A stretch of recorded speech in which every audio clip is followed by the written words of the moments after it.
Maneva na sema PENDREAM TV. PENDREAM TV de osia dem yopo.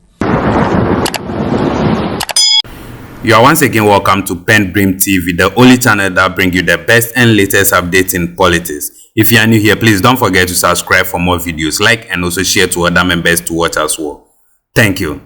Today we bring you nothing but a hot debate between Mahama Ayariga and Afenyo Markin, the minority leader, and it's all about the mid-year budget, which triggers this debate. Without much ado, I would like you to join me listening to what transpire and the flame that it catches. Thank you. At $8.9 billion, a healthy buffer, well ahead of IMF targets. The minister in mid-year review proudly announces that reserves have further risen to $11.212 billion by June 2025. What he failed to clarify was that the $8.9 billion of that was inherited from the previous administration's efforts. The new addition in the first half of 2025 was just about $2.2 billion. Significant, yes, but not miraculous, given favorable trade winds and carryover programs. Crucially, Mr. Speaker, the Bank of Ghana's heavy intervention in the forest market has played an unsustainable role in propping up the city. And this the IMF has pointed out. This the IMF has pointed out. Yet you are quiet. Despite earlier denial, it took the IMF to reveal that the first quarter of 2025 alone, the BOG injected $1.4 billion of reserves into the market to support the city. Have you told Ghanaians this? Was this included in your media report? This kind of artificial support, effectively using scarce reserves to boost the city, can only be a short-term strategy. Indeed, the IMF has cautioned our government about the sustainability of this approach, urging that we reduce BOG's footprint and allow greater exchange rate flexibility going forward. On the ground, many importers and businesses will tell you a sobering truth. While the official interbank rate has shown a strong cedi, dollars have become scarce in the open market. A wide arbitrage has emerged. The cedi appears stronger on paper, but it is difficult for businesses to actually obtain forex at those rates. As one of my colleagues, Mr. Speaker, aptly put it, cedi no apeke, but Abochi has a dollar. The point is that the real economic strength comes from a currency's purchasing power, not just the exchange rate on a given day. This government must hear this. Mr. Speaker, in contrast, consider the currency stability under the NPP's first term. That's 2017 to 2019. During the period, the city's annual depreciation averaged around 8 to 10%. A remarkably stable performance compared to the 18 to 30% annual slides seen in the previous NDC era of 2012 to 2016. There were even stretches where the cedi was one of Africa's more stable currencies under Akufo-Addo's administration. We achieved this through disciplined fiscal management and innovative schemes like forex auctions and improved exports. It was only when external crisis hit that the cedi wobbled, and when they did, NPP was innovative. Mr. Speaker, now let me turn to their so-called 24-hour economy. They claim that they have introduced something they call 24-hour economy. They've touted it as a transformational plan to run Ghana's economy around the clock, spanning 8 pillars from Grow 24 to Connect 24. On paper, it promises 1.7 million jobs in 4 years and a productivity reboot. However, Mr. Speaker, this rhetoric of a nation that Ghana never sleeps collides with Ghana's own on-ground realities. Few African cities truly operate 24/7, and Accra is nowhere near a New York or Dubai.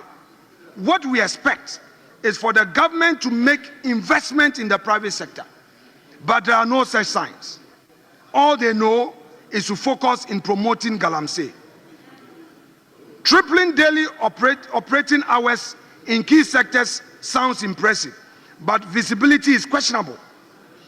Ghana's economy cannot be willed into 24-hour cycle by slogan. It requires concrete capacity that currently seems lacking. There is a lack that this grand vision remains largely rhetorical, with little change on the factory floor or the farm gate beyond normal business hours. A glaring weakness of this 24-hour economy program is its heavy reliance on financing that may never fully materialize. The initiative cost is pegged at around $4 billion. Yet government is only committing $300 to $400 million as seed capital. The rest is expected from the private sector, a lofty assumption in Ghana's current climate. But I dare ask, what are the incentives for the private sector? A situation where instead of creating jobs, you are sacking our youth from having their jobs. Then you say you are creating jobs. What foundation are you mounting this vision on? Mr. Speaker, this country must not be subjected to PR gimmicks and political rhetorics.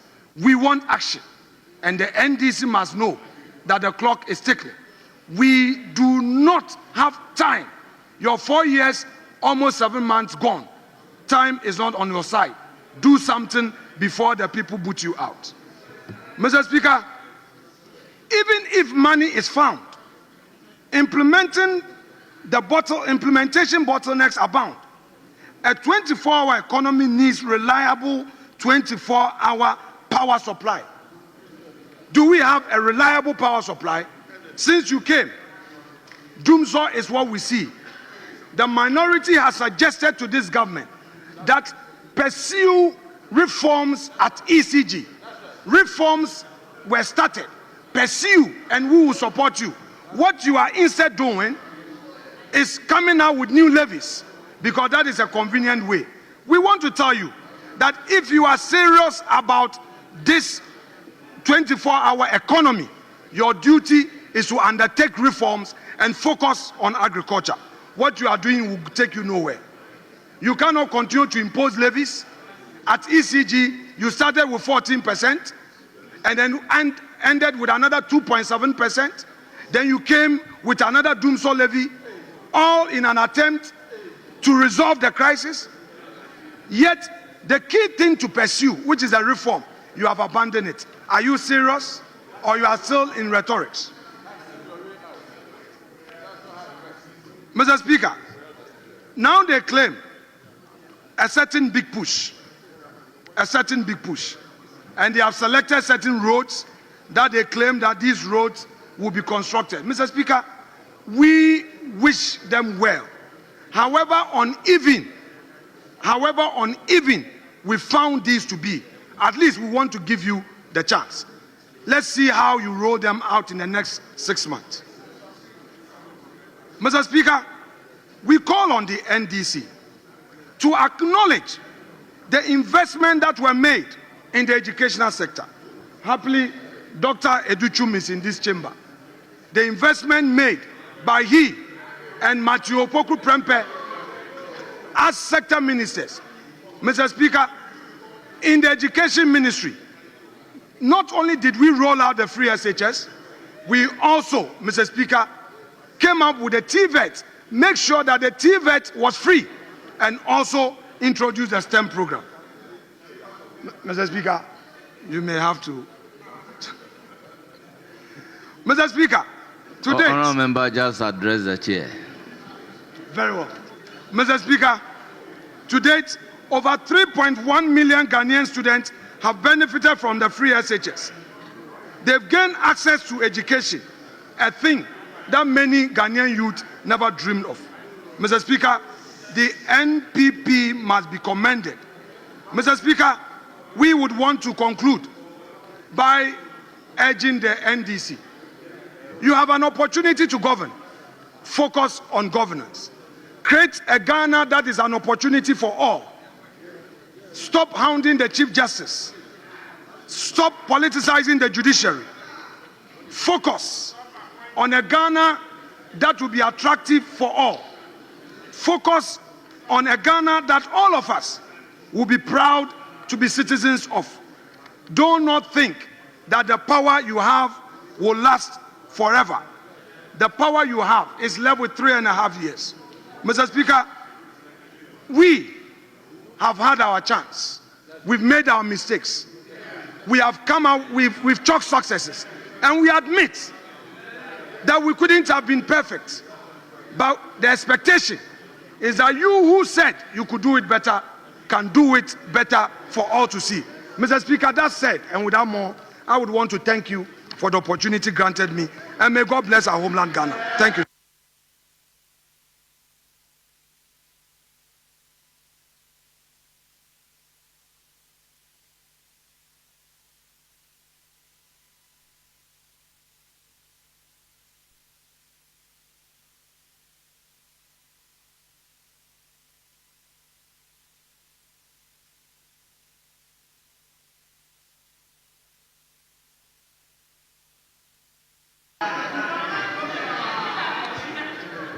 Honorable Minority Leader, thank you.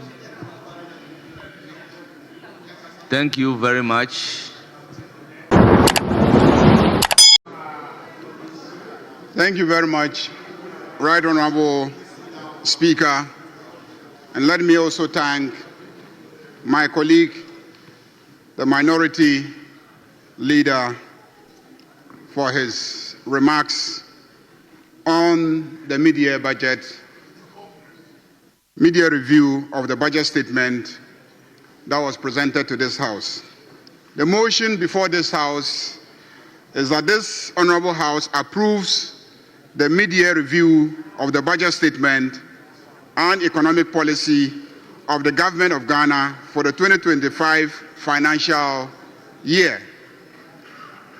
Mr. Speaker, I have spent some time in the chamber and listened to the debate by colleagues on both sides of the aisle, and I must say that I have been impressed by the industry and the research that especially our new entrants to the chamber have put into their preparation for the debate. I highly commend our first-timers and their contributions. Mr. Speaker, we have just listened to my colleague, the Minority Leader, and I think that as he spoke, I recalled our days in this chamber with he and Chairman Sabonsu as majority leaders. Indeed, the beginning and the end of Ghana's economic problems was in Ukraine. I'm tempted to believe that the NPP as a party and a government has benefited more from the Ukraine war than even the Russians who started it. I won't be surprised if Ukraine sues NPP, because the NPP has overexploited the war. Mr. Speaker, as I listened to the Minority Leader, I recall vividly sitting on this side and over 88 members of Parliament on the NPP side in government petitioning and indeed threatening to leave this house because they wanted their very failed finance minister dismissed. Their finance minister had performed so abysmally that over 88 of them marshaled their numbers and wanted the finance minister deposed.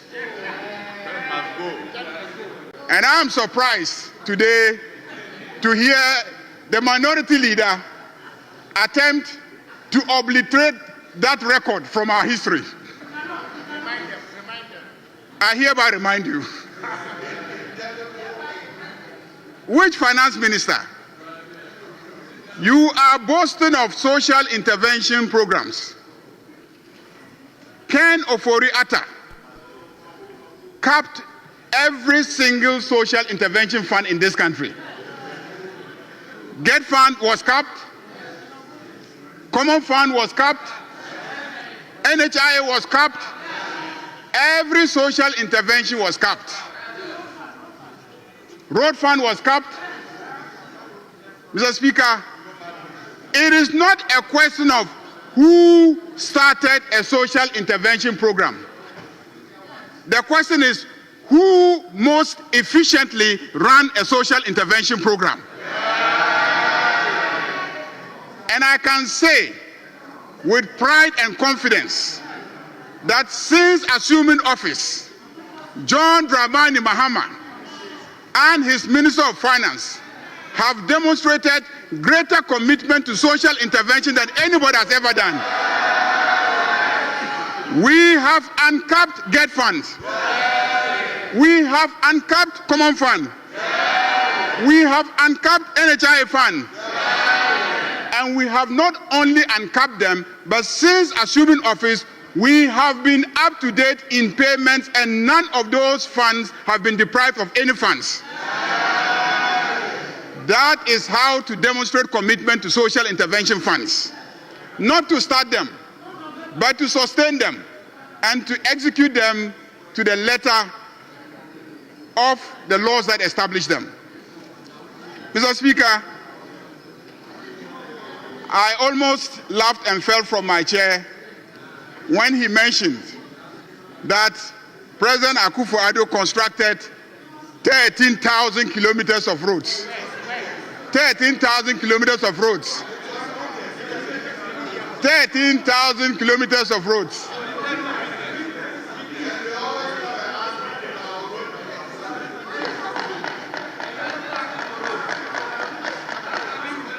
Mr. Speaker, that has been clearly debunked. And I want to tell my friend, the minority leader, that no matter how many times you tell a lie, it still remains a lie. There's no number of repetition of a lie that will transform it into a truth. And Ghanaians know that their roads were not done under the NPP. Mr. Speaker, I think that I want to quote the Deputy Managing Director of the IMF, Bo Lee, recently, to give a clear indication of how the NDC government is viewed, not just by those of us on this side of the House, but by people as far away as Washington. Mr. Speaker, the IMF Deputy Managing Director, Bo Lee, issued a statement and said, faced with large policy slippages and reform delays at the end of 2024, the new administration has taken bold corrective actions. Please listen. Please listen. This is the IMF speaking. This is not the majority leader. This is not Ato Forson. This is not John Dramani Mahama. This is Bo Lee. He says, faced with large policy slippages and reform delays at end 2024, the new administration, that is the administration of President John Dramani Mahama, the new administration has taken bold corrective actions to maintain the program on track. So even the IMF program that you began, you delayed in the implementation of the measures because you were afraid of the 2024 December elections. So there were slippages, there were delays, all the measures that you were supposed to implement, you did not implement them for fear that implementing them may cost you an election that you actually lost in the end. So this is what he said. Combined with ongoing reform efforts and an improved external position, the corrective measures are set to support Ghana in reaching the goals of economic stabilization, rebuilding resilience, and fostering higher and more inclusive growth. The authorities are strongly committed to restoring fiscal discipline and addressing the structural weaknesses that led to the slippages. They have passed a 2024-2025 budget consistent with the program's objectives and enacted and enhanced fiscal responsibility frameworks. Looking ahead, staying in the course of fiscal adjustments and completing the debt restructuring are key to ensure fiscal sustainability.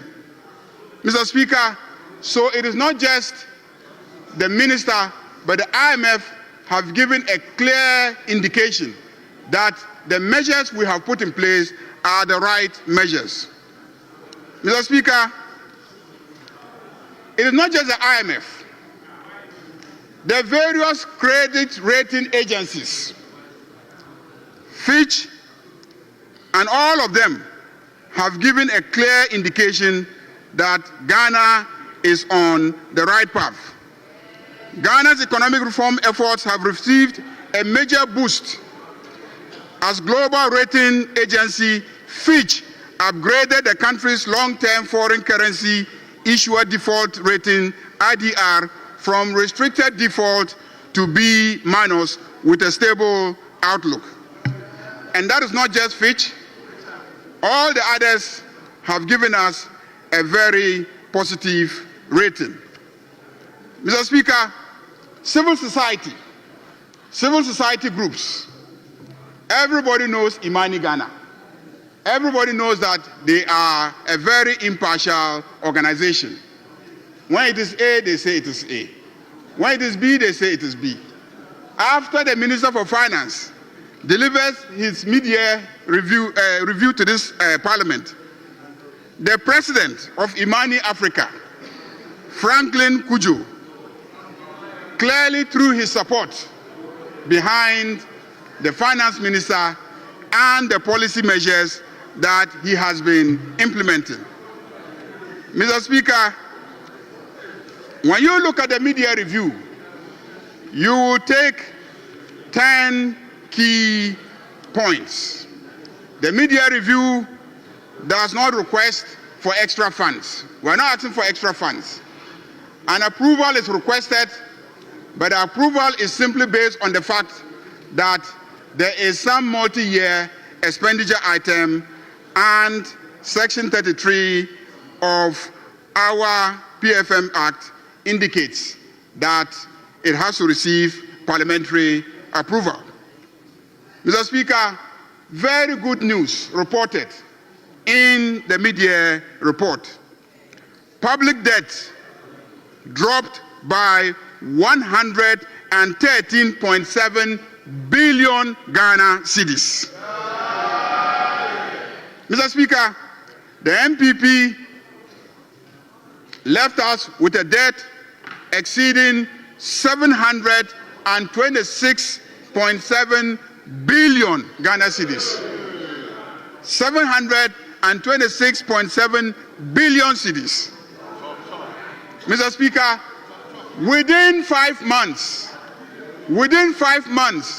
of becoming the finance minister, Atuforsen was able to drop this debt up to 113.7 billion Ghana cedis. This is clearly unprecedented. Somebody says that, where did he get the money from? That it is exchange rate. It takes intelligence to know that you can use exchange rate to pay your debts. It takes wizardry, economic wizardry, to know that you can use exchange rate alone to pay a lot of your debt. Why didn't Ofori Atta use exchange rate to pay the debt? Why didn't Ofori Atta use exchange rate to pay the debt? Why didn't he? Mr. Speaker, another key point that we take from the media review is that we are going to approach our infrastructure development more intentionally than we have done in the past. So the 55 major stalled infrastructure projects, we will not pursue all of them at once, because if we spread ourselves thinly, given our debt obligations, we might not be able to make significant progress. And so the minister has decided to concentrate on a few of them. Mr. Speaker, the minister is also following up to ensure that we clean the public sector payroll. And he has reported to us that he has conducted a payroll audit. And so far, what the audit reveals is that we have 150 million Ghana cedis in unearned salaries identified. 150 million Ghana cedis in unearned salaries. This highlights the level of corruption that has pervaded our public sector. That we cannot verify 14,000 workers, and that 53,311 separated staff are still drawing salaries. So 53,311 staff who have left the public service, separated, are still earning salaries from government, whilst we cannot verify 14,000 workers. So in all, 450 million Ghana cedis is going as unearned salaries. Mr. Speaker, another major thing that the minister has indicated in the mid-year review is that the sinking fund is going to be populated with funds again. Indeed, I recall when the minister stated that he was going to begin to put US dollars in our foreign accounts and Ghana cedis in our local currency accounts, a colleague minister, a minister of state shouted, why is he going to do that? All the time when we come, we build these funds, and the day we leave office, NPP will come and squander all the funds. Squander all the funds. Why is he going to build another fund again? So the NPP will come in future and come and squander all the funds. When the finance minister, when I turned to the minister and I told him that I'm very sure that for a very long time the NPP will not come. Mr. Speaker, the minister has also indicated that major reforms are taking place in the energy sector. Indeed, the Energy Sector Levies Act is expected to yield 2.9 billion, but that is not enough. There is an effort to transition to gas usage so that we can drastically cut down on our energy expenditure. And that is my response to the entreaties of the minority leader that we must address the wastages in the energy sector. Mr. Speaker, when you listen to the media review, one theme runs through the media review, and that is the theme of fiscal discipline. Fiscal discipline. Mr. Speaker, by 2023, our economy had gotten to a very critical point.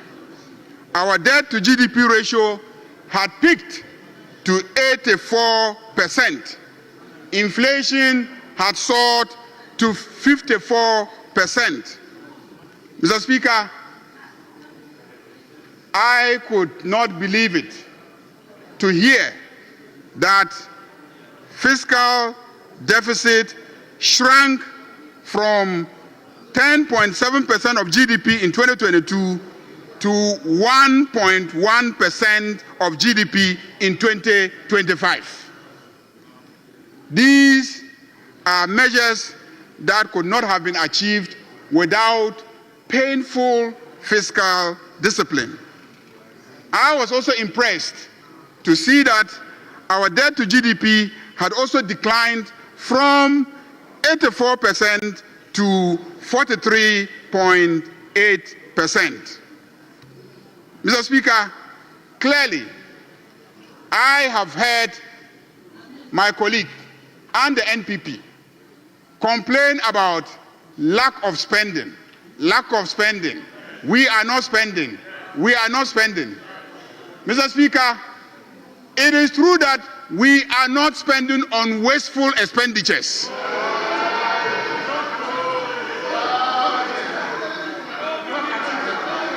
Mr. Speaker, Mr. Speaker, Mr. Speaker, what is the value?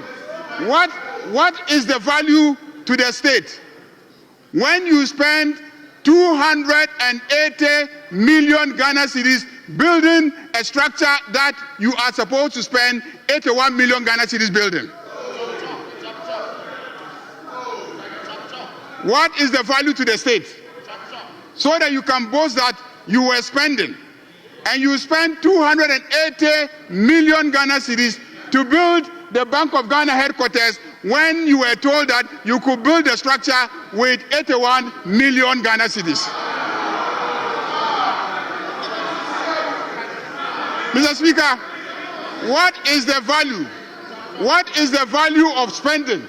What is the value of spending when you spend hundreds of millions of Ghana cedis to dig a hole in the name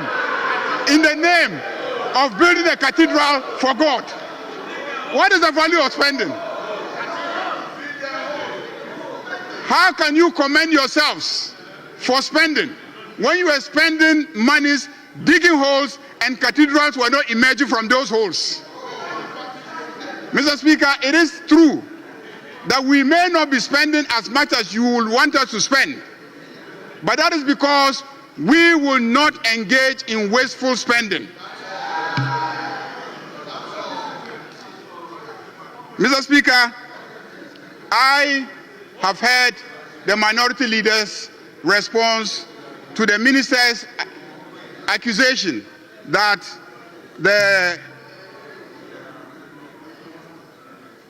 inadequacy in terms of revenue generation is as a result of smuggling. But that is the truth. There is excessive smuggling. And on this score, I will urge the security agencies to be up and doing to try and reduce the levels of smuggling that we inherited. Mr. Speaker, the Minister for Finance has to be commended for the leadership that he has demonstrated in navigating our economy through turbulent global headwinds. I have heard the minority want to go back to Russia-Ukraine war. This morning, when I left my house, I was watching CNN. And even yesterday, Russia has sent some bombs into Ukraine and bombed some buildings. So the Russia-Ukraine war has not ended. And yet, the city has rebounded. Russia is still firing missiles into Ukraine. And yet, the Ghana city has become stronger. Russia is still firing missiles into Ukraine. And yet, the cost of fuel products in Ghana has reduced. Russia is still firing missiles into Ukraine. And yet, the price of maize has reduced. Russia is still firing missiles into Ukraine, and yet the price of sugar has reduced. Russia is still firing missiles into Ukraine, and yet the price of rice has reduced. Can you explain to Ghanaians why for all these years you have heaped every misfortune of Ghana on poor Ukrainians and aggressive Russians? when today they can see that Russia is still firing Ukraine and yet their economy is getting better. Mr. Speaker, it is obvious that the NPP spend most of their tenure misleading Ghanaians and lying and attributing every misfortune to the Russians and the Ukrainian misfortunes. But it is obvious that Aban Papa has come and Ghanaians are seeing the difference, that their city has become stronger, the dollar has become weaker, the British pound has become weaker, the major foreign currencies have become weaker in relation to the Ghana cedis, and the Ghana cedis has appreciated in an unprecedented manner in recent history. Mr. Speaker, they have seen also that interest rates have reduced. I heard the minority leader saying that the NDC government is doing nothing about the private sector. Doing nothing about the private sector? How true is that? Do you really understand the private sector? Do you really understand the private sector? You are champions of the private sector. Mr. Speaker, the champions of the private sector drove interest rates to 40% to an extent that the private sector could not borrow from our banks. That is the champions of the private sector. Since assuming office, interest rates have reduced. Inflation has reduced. The cedi has become stronger. The dollar has reduced. These are the things that the private sector is looking for. When the private sector is able to go to the bank and there's liquidity in the banks and they can borrow at lower interest rates and expand their businesses, they prefer macroeconomic stability as against tax exemptions. The private sector prefers macroeconomic stability as against tax exemptions.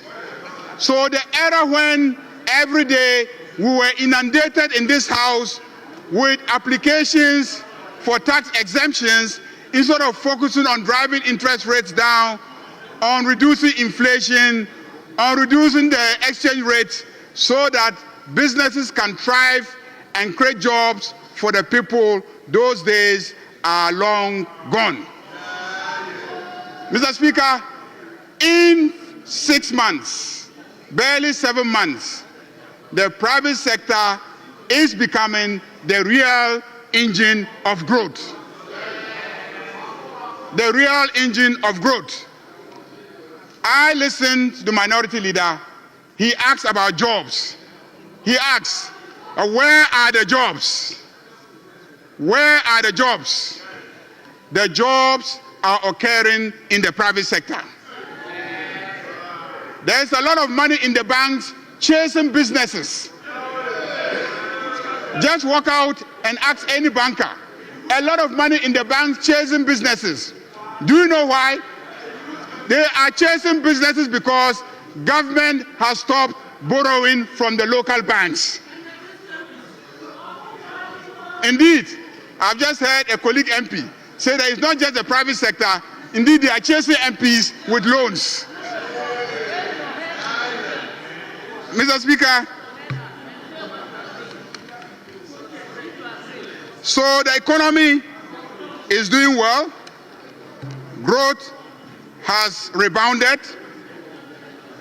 Our fiscal deficit has reduced to 3.1% of GDP from 7.9 in 2024. Gross international reserves have increased to 11.12 billion US dollars, covering almost 5 months of imports. We have achieved a primary surplus for 2 consecutive quarters, $2.1 billion in Q1 2025, according to the Bank of Ghana. Debt to GDP ratio declined from 61.8% in December 2024 to 55% through active liability management. Ghana has been upgraded by the major credit ratings agencies. Fitch Ratings upgraded Ghana. Standard & Poor's Global Ratings have also revised their ratings on Ghana, and Ghana is looking very good to the international financial institutions. Mr. Speaker, there may be some challenges with revenue mobilization, but even then, the story is very good. In the first quarter of 2025, I think that they were able to rake in over 5 billion Ghana cedis. Efforts are being made to modernize our revenue collection agencies, and we believe that very soon we will begin to see real progress in that sector. Mr. Speaker, we will spend, but we will spend wisely. We will be spending over 28.7 billion on capital expenditure. Over 28.7 billion. In the 2024 budget, the NPP spent only 28.7 billion. But in our 2025 budget, we have allocated 32.9 billion to capital expenditure. So we will spend. Mr. Speaker, we are spending on all the social intervention programs, and we have increased them. Senior high school, well taken care of. Indeed, Mr. Speaker, there is innovation in social intervention. Under the NPP government, who claim they are private sector oriented, they spend mostly on public sector institutions. But this year, we are spending on 60 private senior high schools.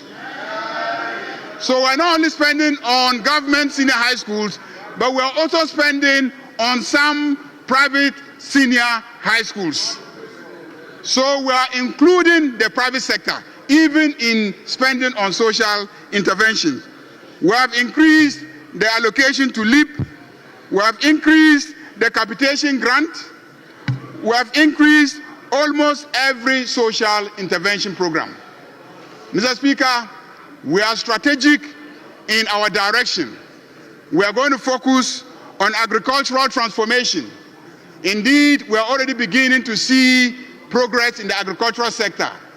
In the media review, we are told that agriculture led in the growth figures of this half year.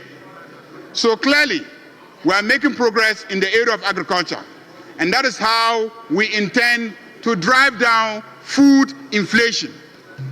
Mr. Speaker, we are investing in the Development Bank, and the Development Bank has already announced a 500 million financial support program for the agricultural sector. Mr. Speaker, we're expanding the digital economy, and Mr. Speaker, our abolition of the obnoxious electronic levy has given confidence, and many more people are involved in electronic transactions.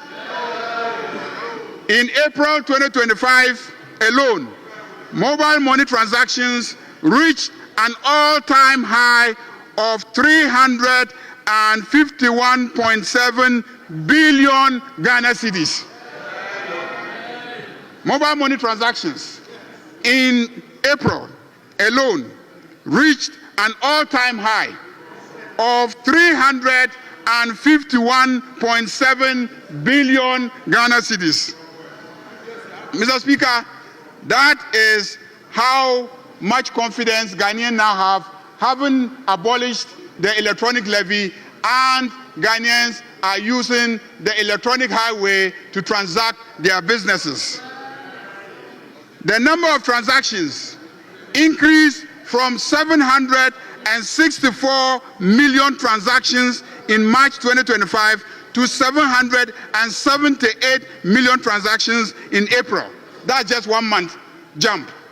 Mr. Speaker, it is clear that the policy that we initiated and implemented in the abolition of the e-levy is indeed generating positive results. But Mr. Speaker, we are not yet out of the woods. We are not yet out of the woods. And so we will take constructive criticism. We need to continue the fiscal discipline. We need to spend, but spend in the right places. We need to fight corruption. We need to transform our governance. We need to create jobs for the youth. We need to invest more in agriculture. And I can see that when you read the new initiatives outlined by the Minister of Finance, these are the new focus areas. So we have launched the jobs for the youth. We have also launched and established the gold board, which is also having an impact in terms of the reduction in the dollar rate to the cedi. And all these interventions are generating positive results. But most importantly, Mr. Speaker, this NDC government is a government that has kept every promise that we have made to Ghanaians so far. Mr. Speaker, we promised to establish a lean government, and we have established a lean government. We have appointed only 60 ministers of state and deputy ministers of state, because that was what we promised Ghanaians. We have abolished the development authorities, except the Northern Development Authority, which originally was what was agreed upon until the whole area became flooded with all sorts of development authorities. Mr. Speaker, the fight against corruption continues relentlessly. And the Attorney General and Minister of Justice is going to prosecute all those who are involved in corruption under the NPP administration. And we will not be deterred. We will not be deterred. Corruption has to be fought, because if we do not fight corruption, all the gains that we are registering will be lost in no time. Mr. Speaker, the 24-hour economy, which is a key pillar in our economic strategy, will be rolled out very soon. And I have listened to the minority leader. He has provided some useful suggestions, and I can assure him that I have sat in cabinet, and many of the things that you have raised are indeed key considerations in implementing a 24-hour economy. You need an infrastructure base to support running an economy for 24 hours. Key among it is energy. So we are taking steps to boost our energy generation capacity in the country. We are taking steps to boost law enforcement capabilities so that people can work 24 hours without fear of crime and violence. Indeed, we are looking at the various possible economic nodes. So the northern sector will have a whole strategy that it will focus on. The Volta Basin will have a whole strategy that it will focus on. The coastal belt will have a whole strategy that it will focus on. The cities and the rural areas and the mining sectors. Every sector of our economy has some strategy that we are focusing on as part of the 24-hour economy strategy. Very soon, we will bring the Directorate of the 24-hour economy to come and give us further briefings of the details of the rolling out of that program. So let me assure you that the 24-hour economy will be implemented, and it is going to be a game changer. Mr. Speaker, our economy is turning around. We are recovering. Inflation has come down. The cedi has rebounded. The dollar has reduced in value in relation to the cedi. Fiscal discipline is being adhered to. We are fighting corruption strenuously, and we are retooling our public sector to make it more efficient, more effective, and also less wasteful of public resources. The Minister for Finance, Honorable Atuforsen, needs to be commended highly for his leadership. He needs to be commended highly for his discipline. He needs to be commended highly for his wisdom. Mr. Speaker, in the past, we were told of some economic wizards being paired with certain candidates so that they will perform economic miracles. When those wizards assumed office, all the children in the village were crucified. Mr. Speaker, the economy was brought to a standstill. It collapsed. Atuforsen is not a vice president. Atuforsen is just one of us, a colleague member of parliament that we elevated to the Ministry of Finance. And within 7 months, he has done things that have never been seen in the history of the financial management of this country. Mr. Speaker, I want to conclude on the note of Boku. Mr. Speaker, we are not running away from Boku.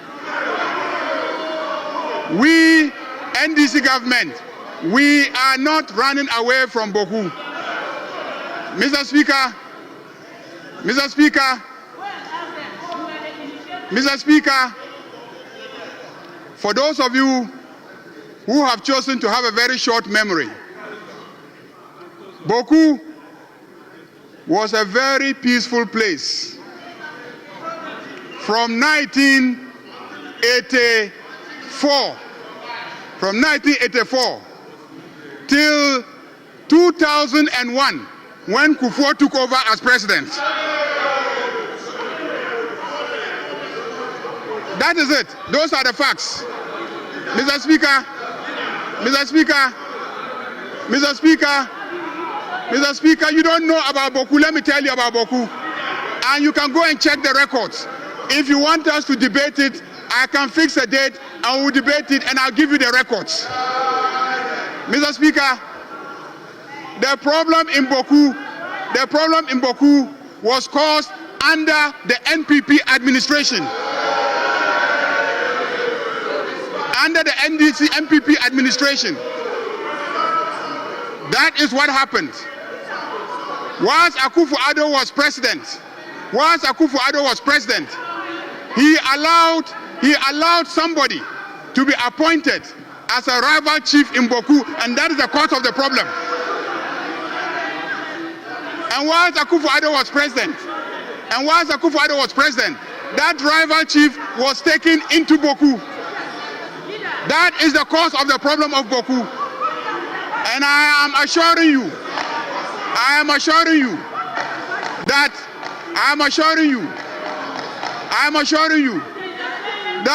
President John Dramani Mahama will solve the Boku problem once and for all.